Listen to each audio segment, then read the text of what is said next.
الحمد لله رب العالمين والعاقبة للمتقين والصلاة والسلام على سيد المرسلين وعلى آله وأصحابه أجمعين. أما بعد فأعوذ بالله من الشيطان الرجيم. بسم الله الرحمن الرحيم. يا أيها الذين آمنوا كتب عليكم الصيام كما كتب على الذين من قبلكم لعلكم تتقون. صدق الله مولانا العظيم وبلغنا رسوله النبي الأمين المكين الكريم ونحن على ذلك لمن الشاهدين والشاكرين والحمد لله رب العالمين.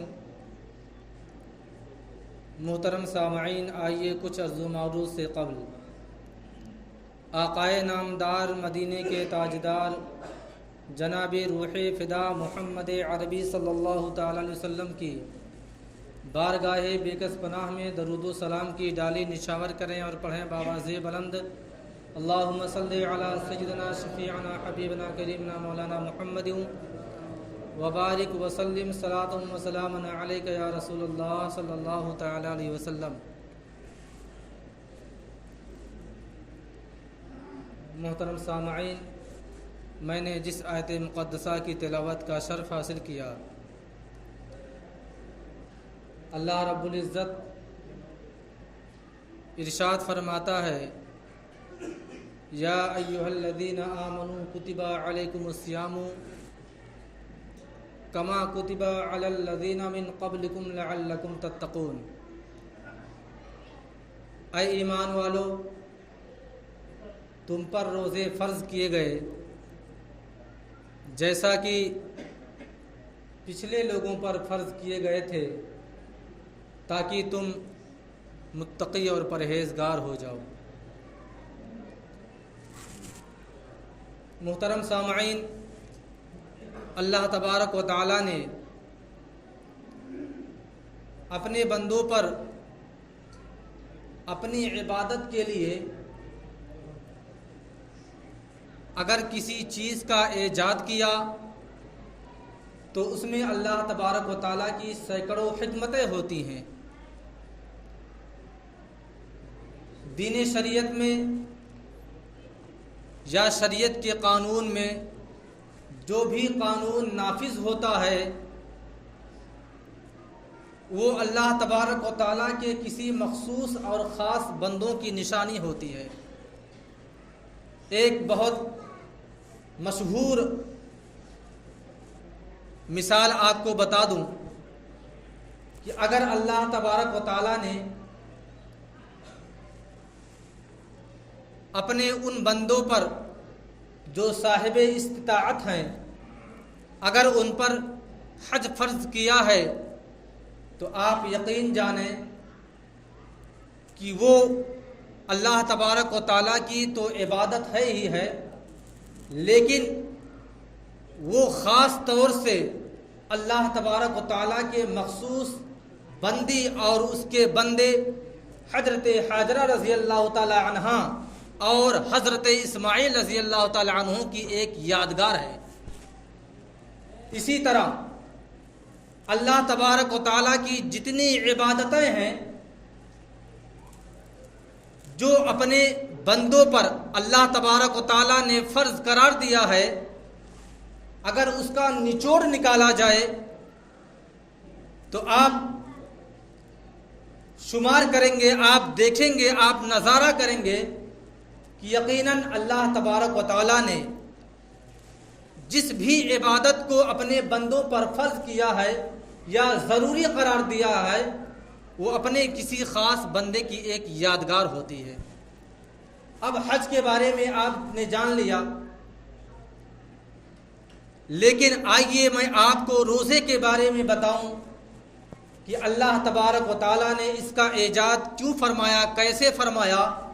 اور کس وجہ سے اپنے بندوں پر فرض قرار دیا. یقیناً یہ ماہ مبارک ماہ صیام ہے، جس کی جس کے 3 درجے ہیں، اور ان 3 درجوں میں سے پہلے درجے میں ہم تمامی حضرات داخل ہو چکے ہیں۔ پہلا رحمت کا، دوسرا مغفرت کا، اور تیسرا جہنم سے آزادی کا ہے۔ اللہ تبارک و تعالیٰ اس کی تمام برکتوں اور تمام عنایتیں ہمارے اور تمام مسلمین پر عطا فرمائے۔ اللہ تبارک و تعالیٰ نے جو روزہ فرض کیا، علامہ حقی علیہ رحمت الرضوان فرماتے ہیں، ان کا بیان ہے کہ ملک تحمر الثالث، یعنی حضرت آدم علیہ الصلاۃ والتسلیم کے نسل میں، ان کی پیڑھی میں، تیسرے پشت میں، ان کے تیسرے پیڑھی میں ایک بادشاہ کا نمودار ہوتا ہے، اور نہایت ہی نیک اور پارسا اور عبادت گزار بادشاہ تھا۔ حضرت آدم علیہ الصلاۃ والتسلیم کی تیسری پیڑھی میں اس کا شمار ہوتا ہے۔ اس بادشاہ کے زمانے میں، اس کے ملک میں اتفاقاً ناگہانی ملک کے کسی گوشے میں قحط سالی آ جاتی ہے، اور قحط سالی اس طرح برپا ہوئی، ایسے آئی کہ لوگوں کے جان کے لالے پڑ گئے۔ جب بادشاہ نے مشاہدہ کیا اور بادشاہ تک وہ باتیں پہنچائی گئیں کہ لوگ قحط سالی کی وجہ سے اپنی جانوں کے لالے پڑ گئے ہیں، لوگوں کا اپنی جانوں کا بچانا مشکل ہو گیا ہے، تو بادشاہ نے اپنے ملک کے شاہی گودام میں جب نظارہ کیا تو کیا پتہ چلا کہ شاہی گودام میں اتنے اناج نہیں کہ قحط زدہ لوگوں تک کافی ہو جائے اور لوگوں کے کھانے کے لیے مہیا کرایا جائے۔ بادشاہ بڑا نیک دل تھا، بڑا اچھا اور پارسا تھا، اسے فکر ہوئی کہ ہماری رعایا تو ہماری ہی بادشاہت میں قحط سالی کے شکار کی وجہ سے ہلاک ہو جائیں گی، اور میرے شاہی گودام میں اتنا اناج بھی نہیں ہے کہ لوگوں تک پہنچایا جائے جو لوگوں کے کھانے کے لیے کافی ہو۔ چنانچہ بادشاہ کے دل میں، بادشاہ کے ذہن میں ایک بات آتی ہے۔ بادشاہ عقل مند والا تھا، دانش مند والا تھا۔ بادشاہ نے اپنے تمام ملک میں، اپنے پورے ملک میں اعلان کروا دیا کہ اے لوگوں، آپ کے لیے ضروری یہ ہوتا ہے کہ آپ جب تک قحط سالی کا زمانہ ہے، آپ تمامی لوگ جو قحط سالی سے دور حضرات ہیں، ان لوگوں کے درمیان اعلان کروایا کہ وہ حضرات اپنے ایک وقت کا کھانا کھائیں اور دوسرے وقت کا کھانا اپنے قحط زدہ بھائیوں کے لیے بھجوا دیا کریں اور ایک وقت کا فاقہ کر لیا کریں۔ چنانچہ تمام رعایا اپنے اس بادشاہ کو سر خم تسلیم کرتی ہے اور بادشاہ کی بات کو منظور کر لیتی ہے، اور تمام وہ رعایا جو قحط سالی سے دور تھے، جو 2 وقت کا کھانا بھر پیٹ کھایا کرتے تھے، انہوں نے کیا کیا کہ ایک وقت کا کھانا کھایا اور دوسرے وقت فاقہ کر کے اپنے قحط زدہ بھائیوں کے لیے وہ کھانے بھجوا دیے۔ اس سے یہ پتہ چلا کہ اب دونوں فریق صرف ایک وقت کا کھانا کھاتے تھے اور ایک وقت کا فاقہ کرتے تھے۔ اس طرح چلتا رہا اور قحط سالی دور ہو گئی، اور پورے ملک میں کوئی شخص بھی بھوک کی وجہ سے نہ تو تڑپا اور نہ تو ہلاک ہوا۔ اللہ تبارک و تعالیٰ کو اس بادشاہ کی ادا کو اتنا پسند کیا، اللہ تبارک و تعالیٰ نے اتنا زیادہ پسند فرمایا کہ وقت کے نبی پر وحی فرمائی کہ آج کے بعد آئندہ کے لیے تمام امت پر، تمام نبیوں کے امتیوں پر روزے فرض قرار دے دیے گئے۔ اور یہی نہیں بلکہ اللہ تبارک و تعالیٰ نے وقت کے نبی پر وحی فرمائی کہ وہ حضرات جو ایک وقت کا کھانا کھاتے تھے اور دوسرے وقت کے لیے اپنے قحط زدہ بھائیوں کے لیے کھانا بھیجواتے تھے اور دوسرے وقت میں فاقہ کرتے تھے، وہ ان کا ایسے ہی نہیں گزر ہوا بلکہ وہ تمام فاقہ کش لوگوں کو عبادتوں میں شمار کرا دیا گیا، اور وہ تمام ان کے تمام عادات اور اطوار تمام کو اللہ تبارک و تعالیٰ نے عبادت میں شمار کر لیا۔ اس سے پتہ چلا کہ اس بادشاہ کے زمانے سے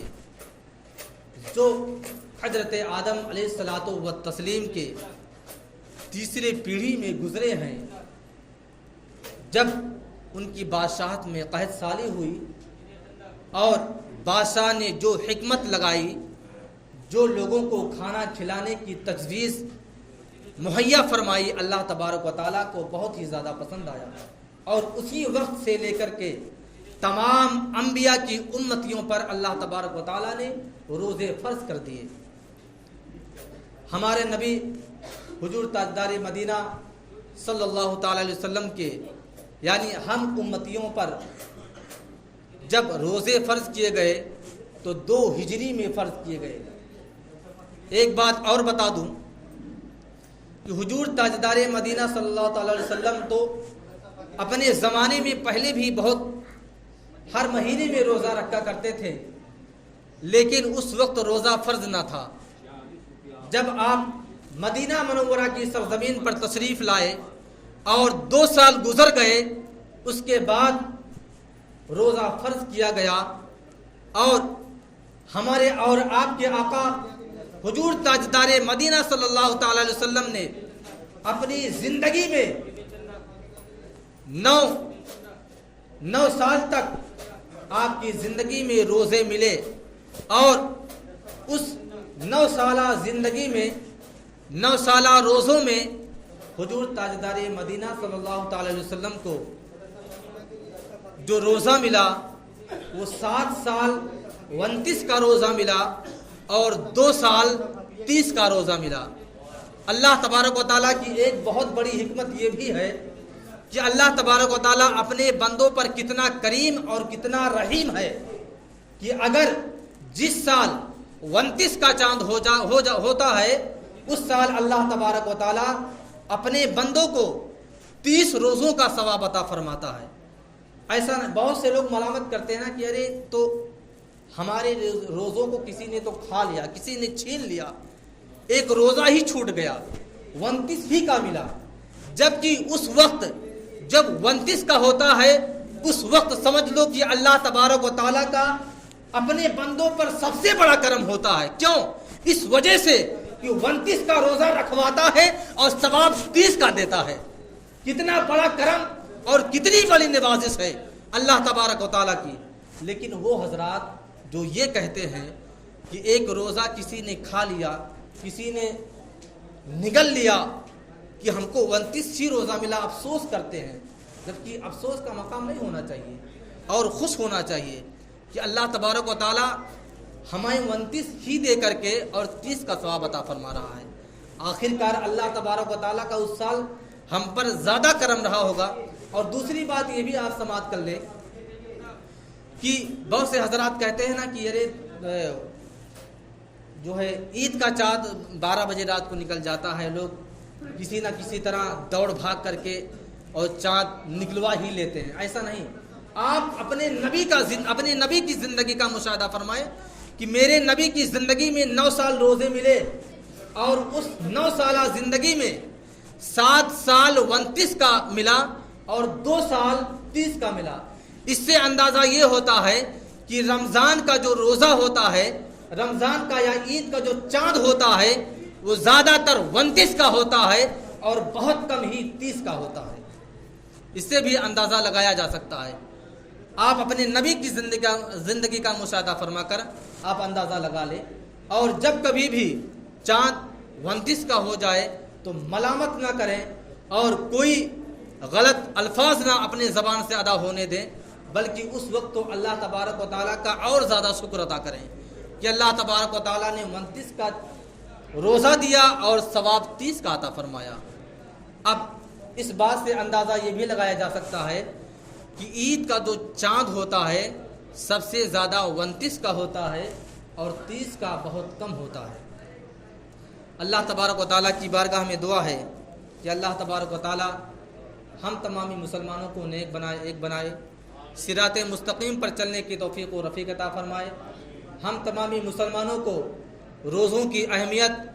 اور اس کا ادب و احترام کرنے کی توفیق و رفیق عطا فرمائے۔ اللہ تبارک و تعالیٰ ہم تمامی مسلمانوں کے روزوں کو اپنی بارگاہ مقدسہ میں قبول و مقبول عطا فرمائے، اور اگر جو حضرات کسی بیماری سے یا کسی مشکلات کی وجہ سے روزہ نہ رکھ سکے ہوں، اللہ تبارک و تعالیٰ ان کی مغفرت اور بخشش عطا فرمائے۔ اللہ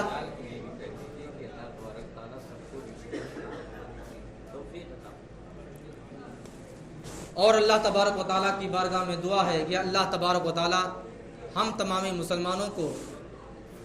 روزے میں اور غیر مہینوں میں بھی